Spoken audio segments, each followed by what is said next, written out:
तो मेरा नाम है श्याम सुंदर, रानी फैमिली इलेक्शन में आप सबका स्वागत है। एक नई वीडियो साथ वीडियो भैया वो कब जो बिल आया है भाई, इसके बारे में या वीडियो एक बार वीडियो देख लेते हैं, उसके बाद में फिर अपना रिएक्शन देंगे भाई। वक्फ बिल पास होते ही एक गैंग इतना घबराया हुआ है कि उसे देखकर मेरी हंसी छूट रही है। मुस्लिम पर्सनल लॉ बोर्ड छाती कूट कूट कर कह रहा है कि हमारे साथ जुल्म हो गया है। ओवैसी और अमानतुल्लाह बोल रहे हैं कि हम इस एक्ट के खिलाफ सुप्रीम कोर्ट जाएंगे। खड़गे साहब तो इस फिक्र में साबुन की टिकिया की तरह घुले जा रहे हैं कि बीजेपी वाले वक्फ की ज़मीन को अडानी अंबानी को न दे दें। और इन सब के बीच राहुल बाबा का ये सोच सोच कर कलेजा भारी हो रहा है कि वक्फ के बाद बीजेपी की नज़र अब कैथलिक चर्च की ज़मीन पर है। अब राहुल बाबा ने ये बात बोली तो हमने सोचा थोड़ा चेक कर लें वो ऐसा क्यों बोल रहे हैं, कहीं ये चोर की दाढ़ी में तिनका वाला मामला तो नहीं है। लेकिन इसके बाद जब मैंने कुछ आंकड़े देखे तो ऐसा लगा कि भैया यहाँ चोर की दाढ़ी में तिनका नहीं, पूरी की पूरी झाड़ू फंसी हुई है। कुछ मीडिया रिपोर्ट्स की माने तो इस वक्त पूरे देश में कैथलिक चर्च के पास 7 करोड़ हेक्टेयर यानी 17 करोड़ एकड़ ज़मीन है। ये ज़मीन तो वक्फ बोर्ड के पास मौजूदा ज़मीन से भी ज़्यादा है। इस ज़मीन पर चर्च के पास 14,000 से ज़्यादा स्कूल, 1,000 से ज़्यादा ट्रेनिंग इंस्टीट्यूट, 1,800 से ज़्यादा अस्पताल, 28 साइंस कॉलेज और 5 इंजीनियरिंग कॉलेज है। इतना ही नहीं, कैथलिक चर्च ऑफ इंडिया के पास देश के लगभग हर राज्य में प्रॉपर्टी। कैथलिक चर्च की गवर्निंग बॉडी CBCI ईसाइयों के सबसे बड़े धर्मगुरु पोप फ्रांसिस के अंडर आती है। अब इसका क्या मतलब है ये बताने की ज़रूरत है क्या? अब इल्ज़ाम ये है कि चर्च के पास आज जो 17 करोड़ हेक्टेयर से ज़्यादा की ज़मीन बताई जा रही है, इसमें ज़्यादातर ज़मीन आज़ादी से पहले अंग्रेज़ी हुकूमत ने चर्च को कौड़ियों के दामों पर दी थी। अब लोग ये बोल रहे हैं कि भैया अगर वक्फ बोर्ड के पास मौजूदा ज़मीन का हिसाब हो रहा है तो कैथलिक चर्च के पास जो ज़मीन है उसका भी हिसाब हो। ये ज़मीन उनके पास कैसे आई, कहाँ से आई, उनकी टोटल आमदनी कितनी है, उस आमदनी का हिसाब कौन रखता है। अब राहुल बाबा का मन यही सब सोचकर भारी हो रहा है। तभी उन्होंने स्टेटमेंट दिया है कि वक्फ के बाद कैथलिक चर्च पर भी बीजेपी वालों की नज़र है। मतलब वक्फ संशोधन बिल पास हो गया तो अब एक खेमा डरा हुआ है कि अब हर चीज़ का हिसाब होगा। वैसे इन्हें बड़ी उम्मीद थी कि बीजेपी वालों के पास तो 240 ही सीटें थी, तो बीजेपी हिम्मत नहीं करेगी वक्फ संशोधन एक्ट लाए, लेकिन बीजेपी वो भी ले आई। इसलिए अब ये लोग सोचकर डर गए हैं भैया कि बीजेपी यहीं पर रुकने वाली नहीं है। वो वक्फ बिल के पास होने के बाद किस किस बात को लेकर ये सो कॉल्ड सेक्युलर खेमा डरा हुआ है और ऐसी कौन कौन सी चीज़ें जिसे लेकर विपक्ष को बैड ड्रीम्स आ रहे हैं, उस पर भी हम बात ज़रूर करेंगे। लेकिन उस बैड ड्रीम से पहले कुछ स्वीट ड्रीम्स की बात कर लेते हैं। अगर मैं आपको बताऊं कि आपकी ड्रीम कार या ड्रीम बाइक आप कैसे जीत सकते हो स्मार्टली, तो आपका रिएक्शन क्या होगा? वेल ये पॉसिबल है प्रोबो ऐप। ये एक स्किल गेमिंग ऐप है जहां सिंपल क्वेश्चन के आंसर देकर आप अपनी नॉलेज को अर्निंग में बदल सकते हो। आंसर सिर्फ येस या नो में देना है और जिस कैटेगरी में आप चाहो उसमें दो। जैसे मेरी फेवरेट कैटेगरी क्रिकेट है और उसमें एक क्वेश्चन मैं आज अटेम्प्ट करूंगा कि क्या कल यानी 7 अप्रैल को मुंबई बेंगलुरु के सामने जीतेगी, येस या नो। कल मुंबई वर्सेज बेंगलुरु में कौन ज़्यादा सिक्सर मारेगा। मतलब सबसे बड़ी खबर तो ये है दोस्तों कि प्रोबो पर पूरी IPL के दौरान डेली और वीकली कॉन्टेस्ट में बड़े बड़े प्राइजेस जीतने का आपके पास मौका है। डिस्क्रिप्शन में स्पेशल लिंक है, क्लिक करो, डाउनलोड करो, 100 रुपये मुफ्त में मिलेंगे और ढेरों प्राइजेस जीतने का मौका पाओ। वीडियो में आ गया दोस्तों। अगर मैं आपसे पूछूं कि मोदी सरकार ने अब तक जो बड़े फैसले लिए हैं उनमें ज़्यादा मुश्किल फैसला कौन सा था? क्या 5 अगस्त 2019 को धारा 370 को हटाना बड़ा फैसला था, या अभी 2025 में वक्फ एक्ट में जो अमेंडमेंट करना हो वो बड़ा फैसला था? हो सकता है आप में से बहुत सारे लोग ये सोचेंगे रौनक भाई ये क्या सवाल है, ऑब्वियसली 370 को हटाना बड़ा फैसला था। वक्फ अमेंडमेंट भी बड़ी बात है मगर उतनी बड़ी नहीं है। लेकिन अगर आप मुझसे पूछे तो मैं कहूँगा नहीं, वक्फ एक्ट में अमेंडमेंट करना धारा 370 हटाने से भी बड़ा फैसला है। और उसकी सीधी वजह है कि 2019 में बीजेपी ने जब 370 हटाया तब वो लगातार दूसरी बार पूर्ण बहुमत से जीत कर आई थी। वो सरकार चलाने के लिए किसी सहयोगी पर डिपेंडेंट नहीं थी। लेकिन जून 2024 में जब बीजेपी की 240 सीटें आई तो किसी को उम्मीद नहीं थी कि बीजेपी अब कोई बड़ा फैसला खुद ले पाएगी। इनफैक्ट कांग्रेस जैसी पार्टियां तो ये उम्मीद लगाकर बैठी थी कि 2-4 महीने में बीजेपी की सरकार गिर जाएगी। बीजेपी सरकार गिरे न गिरे, लेकिन सभी ऑपोजिशन पार्टियों को इतना कॉन्फिडेंस तो था कि मोदी सरकार भूल कर भी वक्फ बिल में अमेंडमेंट लाने की हिम्मत नहीं करी। उन्हें लग रहा था कि बीजेपी की 30-40 सीटें कम आई हैं तो अब तो मोदी सरकार चुपचाप 5 साल निकालने की कोशिश करेगी। लेकिन जैसा कि भाई मोदी तो मोदी है, वो न सिर्फ वक्फ अमेंडमेंट बिल लेकर आए बल्कि उसे डंकी की चोट पर पास भी कराया। कांग्रेस को लग रहा था कि जेडीयू और टीडीपी जैसी बीजेपी की सहयोगी पार्टियां शायद उनकी मदद नहीं करेंगी, लेकिन बीजेपी ने ऐसे पत्ते बिछाए कि नवीन पटनायक की बीजू जनता दल और जगनमोहन रेड्डी तक की पार्टियों ने अपने सांसदों को बोल दिया कि जा सिमरन जी ले अपनी जिंदगी। मतलब इन दोनों पार्टियों ने अपने सांसदों को बोला कि जो ठीक लगे वो करो। दूसरी तरफ जो राहुल बाबा आज वक्फ संशोधन बिल पास होने पर संसद के बाहर इतनी हाय तौबा मचा रहे हैं, उन्होंने और उनकी बहन ने संसद में इस पर भाषण तक नहीं दिया। प्रियंका जी खुद वायनाड से आती है जो एक मुस्लिम बहुल सीट है। अगर ये संशोधन बिल मुसलमानों के खिलाफ है तो सबसे पहले उन्हें खड़े होकर भाषण देना चाहिए था, लेकिन वो नहीं बोली।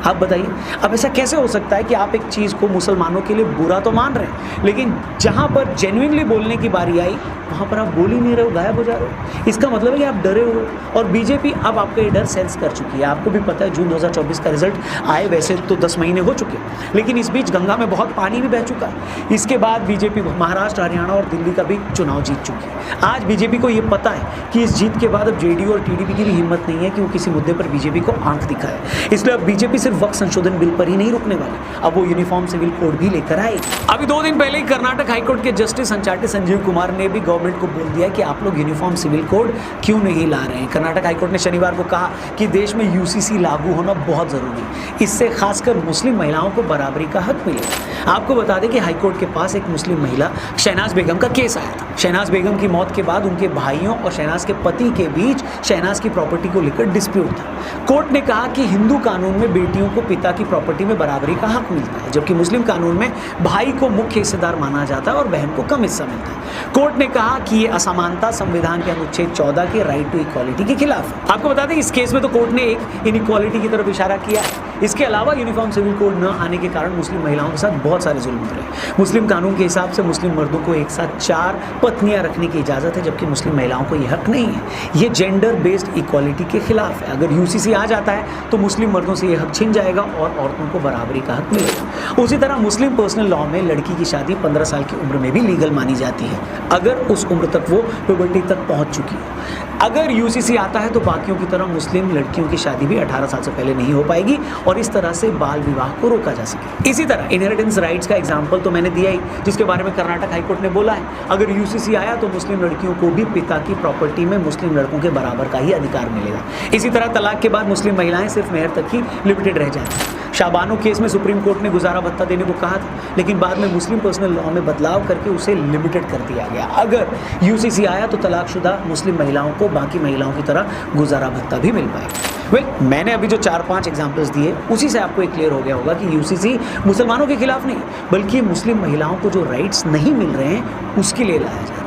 लेकिन प्रॉब्लम ये है कि वोट बैंक की पॉलिटिक्स के लिए कुछ पार्टियों ने इसे मुसलमानों के खिलाफ बताकर प्रोजेक्ट किया है। अब तक शाबानो के केस में तो हम देख ही चुके हैं कि किस तरह मुस्लिम सोसाइटी के अंदर ही शायद कुछ लोग ही नहीं चाहते कि औरतों को बराबरी का हक मिले। तब ये लोग तो उस बेचारी को सिर्फ गुजारा भत्ता नहीं लेने दे रहे थे, यहाँ तो औरतों को 4 हक और भी मिल रहे हैं। अब ये बात ये लोग कैसे बर्दाश्त करेंगे बताइए। एक तरह से देखा जाए तो ये सरकार मुसलमानों के खिलाफ है, ये प्रॉब्लम नहीं है, बल्कि मुस्लिम मर्दों का मुस्लिम महिलाओं को बराबरी का हक दिए जाने की प्रॉब्लम है। इस बिल का सरकार का मुसलमानों के खिलाफ होने से कोई लेना देना ही नहीं है। यही बात वक्फ बिल में भी थी, यही बात ट्रिपल इंस्टेंट तलाक को लेकर भी थी। ट्रिपल इंस्टेंट तलाक में भी तो मुस्लिम औरतों को एक साथ तलाक तलाक तलाक बोलकर डिवोर्स दिए जा रहे थे और वो कुछ नहीं कर पाई थी। वक्फ में भी जो बड़े लेवल पर जो लोग परेशान थे वो आम मुसलमान ही थे, जिनकी ज़मीनें हड़प ली गई थी। तो समझे मैं यहाँ क्या कह रहा हूँ। प्रॉब्लम ये नहीं कि बीजेपी सरकार मुसलमानों के खिलाफ कुछ कर रही है, हो ये रहा है कि पिछली सरकारों के टाइम मुसलमानों को खुश करने के लिए, उन्हें अपीस करने के लिए जो फालतू के कानून बना रखे थे उन कानूनों को एक एक करके हटाया जा रहा है। मतलब उन्हें भी हिंदुओं के बराबर का हक दिया जा रहा है। मगर इसे प्रोजेक्ट कैसे किया जा रहा है जैसे उनके साथ कोई जुल्म हो रहा हो। ये ऐसे ही है, क्रिकेट के एग्जांपल से समझते हैं। मानो आईसीसी ने पाकिस्तान या किसी और क्रिकेट टीम के लिए कोई रूल बना दिया हो कि हर कोई उनके बैट्समैन को अंडर आर्म बॉल ही फेंकेगा, इनके बॉलर 22 गज की बजाय 12 गज से ही बॉल करेंगे, और बाद में जब इनके इस प्रिविलेज को अगर वापस ले लें तो कुछ लोग शोर मचाएंगे कि देखो पाकिस्तानी टीम पर तो जुल्म हो रहा है, प्रिविलेज हटा दिया गया। यूसीसी लाकर मुसलमानों को भी हिंदुओं या किसी के बराबर लाने की जो कोशिश है वो भी मुसलमानों के साथ वैसा ही जुल्म। कुल मिलाकर कहानी ये है कि वक्फ संशोधन बिल पास होने पर एक गैंग ये सोचकर डरा हुआ है कि अगर बीजेपी ने यूसीसी भी हटा दिया तो मुस्लिम महिलाएं खुश न हो जाएं। अगर इससे वो खुश होकर बीजेपी को वोट करने लगेंगी तो फिर ये वोट बैंक भी उनके हाथ से निकल जाएगा। बस यही सोच सोचकर बेचारों का मन भारी हो रहा है और खट्टी डकारें आ रही हैं इनको। वैसे कुछ लोग तो ये भी बोल रहे हैं कि यूसीसी के बाद बीजेपी को पॉपुलेशन कंट्रोल बिल भी लाना चाहिए। बिल वो क्यों ज़रूरी है उसकी बात हम किसी और वीडियो में करेंगे। अभी तो आप कमेंट बॉक्स में ये बताओ कि वक्फ बिल के बाद ऐसे कौन से बड़े काम हैं जो बीजेपी को कर देने चाहिए तुरंत। जो भी हो आपकी राय कमेंट करके हमें ज़रूर बताएं। और जाने से पहले डिस्क्रिप्शन में प्रोबो ऐप का लिंक दिया, उसको डाउनलोड करना मत भूलना, क्योंकि इस पूरे आईपीएल के सीज़न बड़े बड़े प्राइजेस जीतने का आपके पास है मौका। मार दो उस पर चौका। चैनल को सब्सक्राइब करके जाना। Thank you for watching. Video पसंद आई हो तो इसे अपने दोस्तों से भी ज़रूर शेयर करना। जय हिंद, वंदे मातरम।